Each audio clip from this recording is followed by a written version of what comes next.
Hello and welcome to Seekers Academy. Read a story daily के इस अंक में आपका स्वागत है। आज की कहानी है द हेन दैट लेड गोल्डन एग्स। अर्थात हेन का अर्थ होता है मुर्गी, लेड मीन्स देना, गोल्डन मीन्स सोने का और एग मीन्स अंडा। वह मुर्गी जो सोने का अंडा देती है। तो कहानी का ये शीर्षक है। चलिए इस कहानी को पढ़ते हैं और अपनी अंग्रेजी तथा अंग्रेजी वोकैबुलरी दोनों को और बेहतर करते हैं। चलिए स्टार्ट करते हैं। Once upon a time, there lived a cloth merchant in a village with his wife and 2 children. Once upon a time का अर्थ होता है एक बार की बात है। क्लॉथ मार्चेंट, क्लॉथ मतलब कपड़ा और मार्चेंट का अर्थ होता है व्यापारी। तो इस तरह अर्थ हुआ कपड़ा व्यापारी। विलेज का अर्थ होता है गांव, हिज वाइफ अर्थात पत्नी और चिल्ड्रन मीन्स बच्चे। तो अर्थ हुआ एक बार की बात है, एक कपड़ा व्यापारी एक गांव में अपनी पत्नी और 2 बच्चे के साथ रहते थे। He used to remain worried because his business was not going well. Used to का प्रयोग पास्ट में रेगुलर एक्शन या हैबिट को दिखाने के लिए किया जाता है। रिमेन मतलब होता है रहना, वरीड मतलब होता है चिंतित, बिजनेस का मतलब व्यापार या रोजगार और गोइंग वेल का मतलब अच्छा जाना, अच्छा बीतना। तो कुल मिलाकर इसका मतलब है he use to remain worried, वह अक्सर चिंतित रहा करता था। Because his business was not going well, क्योंकि उसका व्यापार बहुत अच्छा नहीं जा रहा था। People would buy clothes, people would buy cloth, लोग कपड़ा खरीदते थे।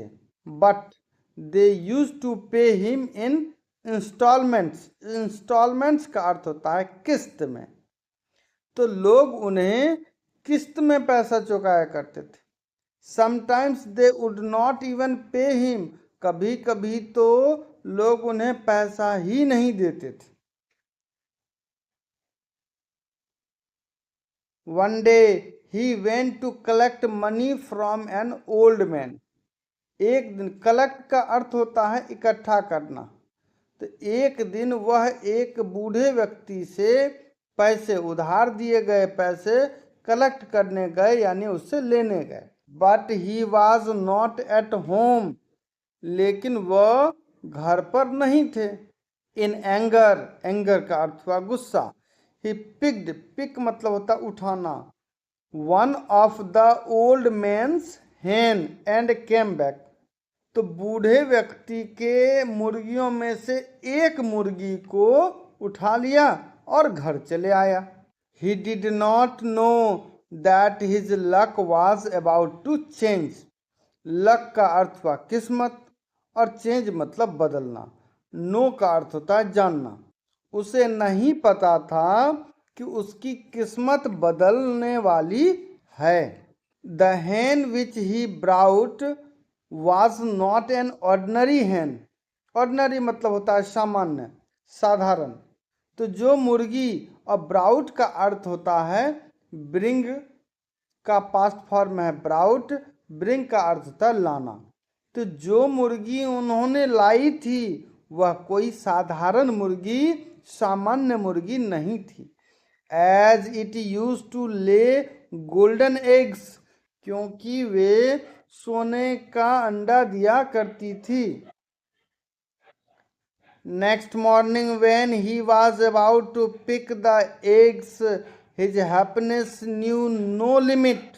तो अगले सुबह, नेक्स्ट मॉर्निंग अगले सुबह, when he was about to pick the eggs, जब वह मुर्गी के अंडे को उठाने गए, his happiness knew no limit, तो उनके खुशी का ठिकाना न रहा। द hen हैड ले ए गोल्डन एग, क्योंकि मुर्गी ने एक सोने का अंडा दिया था। हिज लाइफ स्टाइल चेंज, उनका जीवन बदल गया। He bought a big beautiful house, उसने बाउट का अर्थ होता है खरीदा, बाय, BUY, बाय का ये पास्ट फॉर्म है। a big beautiful house. He opened a new shop in the expensive area of the town. Expensive होता है खर्चीला या महंगा, एरिया मतलब इलाका या क्षेत्र, टाउन मतलब शहर, ओपन मीन्स खोलना और शॉप मतलब दुकान। तो उसने एक नया दुकान शहर के सबसे महंगे इलाके में खोला।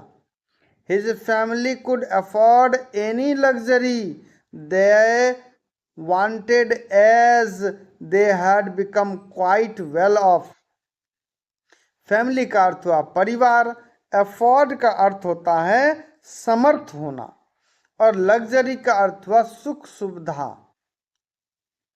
दे वांटेड, तो उनके परिवार या जो व्यापारी थे उनका परिवार कोई भी सुख सुविधा के लिए समर्थवान था, अर्थात वो जो चाहता था उसके लिए वो समर्थवान हो गया था। As they had become quite well off, क्योंकि यहाँ वेल ऑफ जो है इसका अर्थ होता है धनी, और क्वाइट मतलब पूर्ण, तो क्योंकि वह पूर्ण रूप से धनी बन चुके थे। But the merchant was not satisfied with what he use to get daily, लेकिन मार्चेंट अर्थात व्यापारी, सेटिस्फाइड मतलब संतुष्ट होना, और गेट मतलब पाना, और डेली मतलब प्रतिदिन। तो लेकिन व्यापारी प्रतिदिन जो उसे कुछ प्राप्त होता था उससे वह संतुष्ट नहीं था। He was a get rich ट्राइस kind of a person. यहाँ जो गेट रिच ट्राइस काइंड है इसका अर्थ होता है बिना मेहनत के अमीर बनना या जल्दी अमीर बनने वाली आदत वाला व्यक्ति या सोच वाला व्यक्ति। तो वह एक ऐसा व्यक्ति था जिसे शॉर्टकट में अमीर बनना था, अर्थात बहुत जल्दी अमीर बनने की इच्छा रखता था। The man wanted to get all the golden eggs from his hand at one single go. यहाँ जो वन सिंगल गो है इसका अर्थ हुआ एक बार में। तो वह व्यक्ति अर्थात व्यापारी मुर्गी से सारे अंडे एक बार में चाह रहा था। सो वन डे ही थॉट हार्ड, इसीलिए हार्ड मतलब गंभीरता से सोचा। थॉट जो है थिंक का पास्ट फॉर्म है, तो थिंक का अर्थ होता है सोचना। तो एक दिन उसने काफी गंभीरता से सोचा। And at last clicked upon a plan. यहाँ क्लिक्ड अपॉन अ प्लान का अर्थ हुआ एक योजना सूझना या एक तरकीब आना। तो जब उसने काफ़ी विचार करके सोचा, काफ़ी मेहनत लगाया, काफ़ी दिमाग लगाया, तो उसे एक प्लान समझ में आया, एक तरकीब सूझी। ही डिसाइडेड, डिसाइडेड का अर्थ था निश्चित करना। तो he decided to kill the hen and get all the golden eggs, all the eggs together। तो उसने मुर्गी को मारने का निश्चय किया और एक साथ सारे अंडे को प्राप्त करने की इच्छा की। सो द नेक्स्ट मॉर्निंग, इसलिए अगली सुबह, when the hen laid a golden egg, जब मुर्गी एक सोने का अंडा देती है, the man cout hold of it. The man अर्थात व्यापारी, काउट का अर्थ होता है कैच का अर्थ होता है पकड़ना, इसका पास्ट फॉर्म है काउट। होल्ड मतलब भी पकड़ना, तो काउट होल्ड ऑफ इट मतलब हुआ पकड़ लेना। तो वह व्यक्ति अर्थात व्यापारी उनसे पकड़ लिया, मुर्गी को पकड़ लिया। टुक ए शार्प नाइफ, शार्प मतलब होता है धारदार, नाइफ का अर्थ होता है चाकू, और एक धारदार चाकू लिया। Chopped of its neck, chop का अर्थ होता है काटना, नेक मीन्स गर्दन, और इसकी गर्दन काट दिया अर्थात गर्दन उड़ा दी। And cut its body open, और कट इट्स बॉडी ओपन मतलब उसके शरीर को चीर कर उसे खोल दिया, यानी उसके पेट को चीर दिया और खोल दिया। There was nothing but blood all around. यहाँ जो नथिंग बट का प्रयोग हुआ है इसका अर्थ होता है केवल। तो there was nothing but blood all around, वहां केवल ब्लड ही ब्लड चारों तरफ था। And no trace of any egg at all, और एक भी अंडे का कहीं दूर दूर तक कोई निशान तक नहीं था। ट्रेस का अर्थ होता है निशान। ही फेल्ट डिवास्टेटेड, उसने अपने आप को बर्बाद महसूस किया, सदमाग्रस्त महसूस किया, यानी बहुत बड़ा उसको झटका लगा। Because now he would not get even a single egg, क्योंकि अब उसे एक भी अंडा नहीं मिलने वाला था। इस बात को सोचकर उसे बहुत बड़ा सदमा लगा। His life was going on smoothly with one egg a day. उसका जीवन बहुत ही सुगमता से चल रहा था, एक अंडे रोज प्राप्त करके। स्मूथली अर्थात वह सुगमता से, बहुत सहजता से।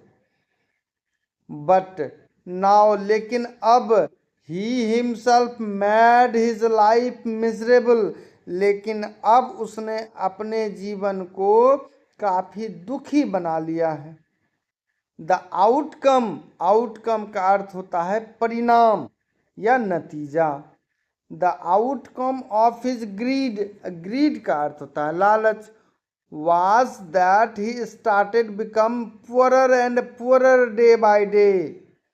तो अब उसके लालच का नतीजा या परिणाम यह हुआ कि वह अब दिन प्रतिदिन और गरीब होता चला गया। डे बाय डे अर्थात हुआ दिन प्रतिदिन, अब पुअरर एंड पुअरर का अर्थ हुआ गरीब और गरीब होता चला जाना। एंड अल्टीमेटली, और अंततः, और अंत में, बिकेम ए पॉपर, पॉपर का अर्थ होता है कंगाल, और अंत में वह कंगाल हो गया। अब इस कहानी के अंत में एक मोरल लेसन भी है। मोरल लेसन क्या है? तो ग्रीड इज ए कर्स, कर्स का अर्थ होता है श्राप, और ग्रीड का अर्थ हुआ लालच। तो लालच एक श्राप के समान होता है, इसीलिए हमें कभी भी लालच नहीं करना चाहिए। यह कहानी इस प्रकार से यहीं समाप्त होती है। उम्मीद है आपने आज भी कुछ नए शब्दों को जाना होगा, कुछ ग्रामर के नियम को जाना होगा। धीरे धीरे हम और अच्छी कहानियाँ और इसके कहानी का लेवल जो है, स्टैंडर्ड जो है, उसको धीरे धीरे बढ़ाते जाएंगे। तब तक आप रोज़ धीरे धीरे अपने इंग्लिश में इम्प्रूवमेंट लाएं, कहानियों को पढ़ें और आप अपनी अंग्रेजी को बेहतर करें। आज के लिए इतना ही, धन्यवाद।